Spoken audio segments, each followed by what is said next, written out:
how to use Telegram business features in 2026. So let's get straight into the video. The first thing I want to discuss about is all the features that you get with business. So the first thing you get is business profiles. You can build trust with verified badge, description, and contact info. You can also showcase unlimited product services, answer common questions, organize chats, reply automatically, and share your business link. So let me show it to you. The first thing you can do is choose business during sign up, and you can change it anytime in the settings.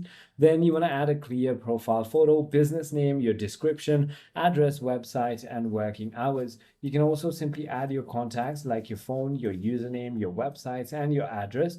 And you can also enable quick replies. Save time by creating quick replies for common questions like prices and so on. You can also create and share catalog by adding products or services with photos, prices, and descriptions. So that is about it. I hope this video clarifies everything for you. If you have